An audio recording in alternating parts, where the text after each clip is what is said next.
at the Tea Table, the show's classic discussion segment where we share our long-form thoughts on a specific subject, whether it's recent news or something in Nintendo's past, something about their games, whatever it may be.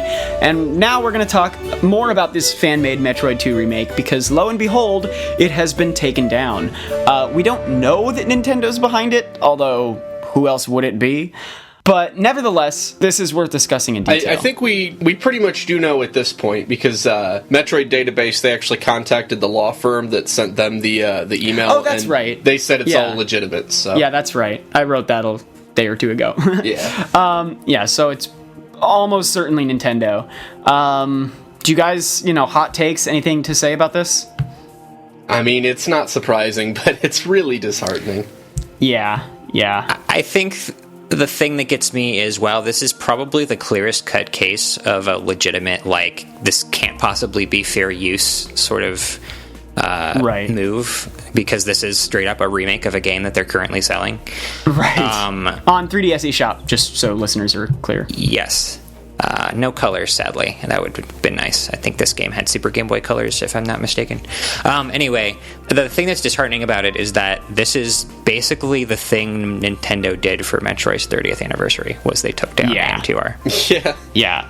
I mean, they're not even running, any eShop sales or anything, which, come the on. You can't discount your games by 30% on Metroid's anniversary. They're all there anyway. They're gonna wait the 3 years until they make Metroid Prime 4. Then they'll discount. Rant aside, what they're saying here on the anniversary is you're only allowed to celebrate Metroid's 30th anniversary on our terms. Also, our terms are we're not celebrating it. Seems like a good deal. Yeah. Let's not kid ourselves. Federation Force is not a Metroid game. I want to get that out of the way. Anyone's going to comment and say, well, no, you can buy Federation Force. It's not the same. It's just not. It's a team-based, it's not what Metroid fans want. Not even close. And we've beaten that dead horse a million times. Yeah. And, Alex, you're totally right. This is not even close to fair use. This is absolutely copyright infringement. And Nintendo's absolutely, I don't want to say right to stomp it out, but they're certainly well within their rights. And they're certainly, they have an obligation to protect their IP. That's not disputable. It's a sad, unfortunate truth, but it's the truth.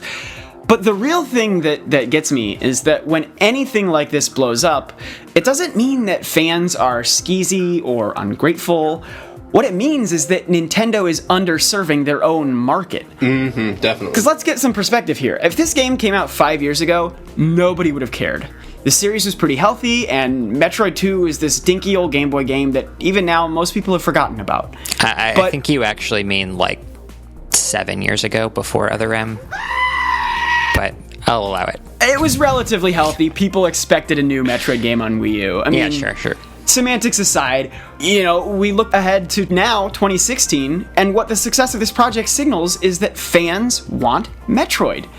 You've kept them waiting for so long that they're willing to settle for a knockoff that would have never interested them otherwise. And let's be very clear, what's hurting Nintendo's business here is not some guy at the computer modding a Game Boy game. It's their own unwillingness to participate in a market that they created and that they alone can legally serve. Yeah. Zero Mission came out over a decade ago, and you would have thought that the natural next step from Zero Mission would have at least been a similar remake of Metroid 2. Mm-hmm. But a guy has had more than 10 years since then to make his own, so I totally agree. First of all, doing this on their own terms would have been so easy for Nintendo. Yeah, it really would have. I don't know. That's just a project that they could have put 50 people on this, and it would have been fine, and they would have probably gotten... They could have put 10 and it would have been okay. Yeah, they would have probably gotten vaguely similar results. I love the work that Doc has done, and I don't think they would have matched it exactly, but at least it would have been an authentic Metroid 2 remake. Right. And obviously they have the right to shut this down, but that doesn't make it right. And it certainly doesn't make it smart. I do think that people shouldn't be infringing copyrights and emulating games and stuff like that in the first place, at least to some degree, but when something like this comes up, where there's this incredible project someone's poured years of their life into and tons of people are popping up in support of it, the solution isn't to squash it dead. The solution should be, one, to admit that it's time to make a real Metroid game and get to work there, but 2, to reach out to this guy and offer the project some sort of legitimacy. Like, Sega does that, Capcom does that. Sure, it's harder to do that than to just shut the whole thing down. But you had the opportunity to monetize this project and take all the credit for it when you had nothing to do with it. And instead, they've more or less destroyed the last bit of goodwill that Metroid fans may have had. I mean, yeah that's... it's a really very binary decision here. This game came out on the anniversary. This is how a lot of people were celebrating Metroid's anniversary, and Nintendo said, no, you can't do this. We're not going to give you anything, including, your own little internal celebration within the Metroid community. I mean, it's not right. You shouldn't do that to your fans. Well, this is 2016, the year when Nintendo kicks ass, so... Yeah, but who's? Let's hope for a better 2017. Yeah, I mean, I'm sure that 2017 is going to be a lot better than this, and this whole discussion exists purely because it's 2016 and there's nothing else going on. I mean, yeah. Back to the point that if Nintendo were actually serving its own market, people wouldn't care about this at all. But fans are getting desperate, and when they go to something that they wouldn't otherwise settle for, and then you take that away from them, I mean, that hurts. Yeah, I'm really hoping that something good can come out of this whole situation, because it's shown how much support there still is among the hardcore fans for a true Metroid 2D experience, which we haven't had since 2004. And, a few years ago, Shigeru Miyamoto did that poll through Kotaku where he asked their readers to vote on what franchise they most wanted on Wii U, and Metroid won by a freaking landslide. So, I know the series isn't like a huge seller or anything, but there's clearly strong support for both 3D and 2D Metroid games. And instead, well, we like Alex said, we've been beating the dead horse, but instead we're getting Federation Force, and Nintendo is shutting down these 2D projects, and it really seems like they're ignoring a pretty strong and vocal community. Right, and I mean, with the state of game development today, I mean, I don't want to say that game development is easy, but there are so many different sources that they can go to get a Metroid game where they don't even really need to do much work at all. Like, you can go to the people who developed Guacamelee. Next Level Games pitched that Metroid concept for 3DS. WayForward has said that they want to make one. Right. I mean, the Yacht Club Games has talked about making a Metroid-style game. Yep. I mean, there are so many different small studios that can make something, a budget title that's $30 tops, and, gives the experience of, like, a Metroid game from between Super and, like, Fusion or Zero Mission. That's not the same kind of massive, HD game that a Metroid Prime 4 would be. That's something that's a lot cheaper, a lot easier to develop, and makes people just as happy. And, hopefully they've seen this support now, and they're having internal conversations about the Metroid series and what to do, and hopefully the conclusions they reach are similar to this one, but I don't see why there's any reason they wouldn't at least have some kind of outreach there, even if they don't talk to an indie team, if they talk to their own internal EAD developers.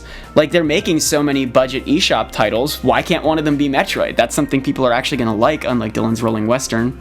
Absolutely. Well, they say all the time that they don't know what to do with Metroid, and I think the answer is easy, because if you look back at the reason why they created the original Metroid game, it was because they needed a game that was really challenging for the really experienced players.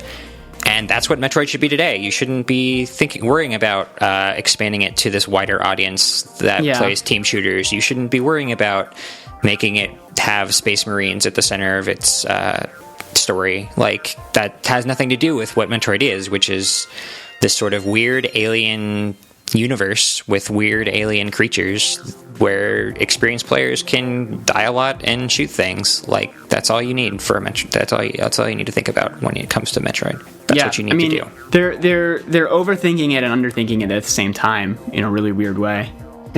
And, none of this is to say that Nintendo has already made their mistake. I mean, we don't know what they're doing inside their development teams. We don't know what they're doing, with Metroid on NX. For all we know, there could be Metroid Prime 4 within the first year of that system's launch. I mean, it's unlikely, but who knows? Well, I mean, you look at what happened with 3DS and Wii U, and it's very clear that after sort of Wii U started struggling at first, they backed off on a lot of the really ambitious ideas they might have had. seems very obvious right. at this point. But my point, though, is that, you know, despite the unfortunate timing, the maybe bad judgment about this particular decision to cease and desist copyright infringement here, you know, hopefully it does mean good things for the Metroid franchise, and hopefully it's because they've got their own things planned that they don't want to talk about yet. I'm kind of skeptical that it is, but, you know, there is always a silver lining. Well, if rumors are true, maybe we'll hear something in another month or so when they announce NX. Yeah! Hello everybody, thank you for listening to this Nintendo Week clip, NWC. If you like what you hear, please subscribe to us here on YouTube for more highlights and discussion videos from Nintendo Week podcast, or subscribe to us on iTunes for weekly breakdowns of all your Nintendo news, discussion segments on subjects, games, and more, and tons of other features. Thanks for listening, and we will see you tomorrow with another NWC.